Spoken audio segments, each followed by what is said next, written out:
ಯಾವುದು ಹಿಂದುಳಿದ ವರ್ಗದ ಪರವಾಗಿ ಬಜೆಟ್ ಮಾಡಿದ್ದಾರೆ ಬೇರೆಯವ್ರಿಗೆಲ್ಲ ಯಾರು ಯಾರು ಹೇಳಿದ್ರು?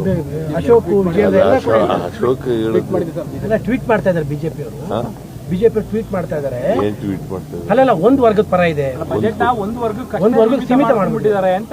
ನಾನು ಸಾಮಾಜಿಕ ನ್ಯಾಯ ಮಾಡತಕ್ಕಂಥ ಕೆಲಸವನ್ನು ಮಾಡಿದ್ದೀವಿ. ಎಲ್ಲ ಜನರನ್ನು ಕೂಡ ಸಮಾನವಾದ ಅವಕಾಶಗಳನ್ನು ಒದಗಿಸಿಕೊಡ್ತಕ್ಕಂಥ ಕೆಲಸವನ್ನು ಮಾಡಿದ್ದೀವಿ. ಯಾವುದೇ ಪರಿಶಿಷ್ಟ ಜಾತಿ, ಪರಿಶಿಷ್ಟ ವರ್ಗ ಅಥವಾ ಹಿಂದುಳಿದವರ ವರ್ಗ ಅಥವಾ ಅಲ್ಪಸಂಖ್ಯಾತರ ವರ್ಗ ಮಾಡಿದ್ದೀವಿ. ಬಜೆಟ್ ಅಂತಂದ್ರೆ ಇಡೀ ರಾಜ್ಯದ ಬೆಳವಣಿಗೆಯನ್ನು ನಿರೀಕ್ಷೆ ಮಾಡ್ತಕ್ಕಂಥದ್ದು. ಆರ್ಥಿಕ ಅಭಿವೃದ್ಧಿ ಇಡೀ ರಾಜ್ಯದಾಗಬೇಕು.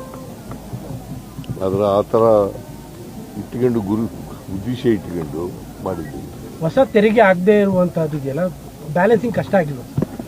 ಹೊಸ ತೆರಿಗೆ ಹಾಕ್ದಲೇ ಬಜೆಟ್ ಮಾಡಿದ್ದೀರಿ, ಜನರಿಗೆ ಯಾವ ಹೊರೆನೂ ಹಾಕಿಲ್ಲ. ಅದೆಲ್ಲ ಹೊರೆ ಆಗಿರೋದು ಅವೆಲ್ಲ ಕೇಂದ್ರ ಸರ್ಕಾರ ನಮಗೆ ಕೊಡಬೇಕಾಗಿತ್ತಲ್ಲ, ಆ ದುಡ್ಡು ಕೊಡದೇ ಇರೋದ್ರಿಂದ ಹೊರೆ ಆಗಿರೋದು.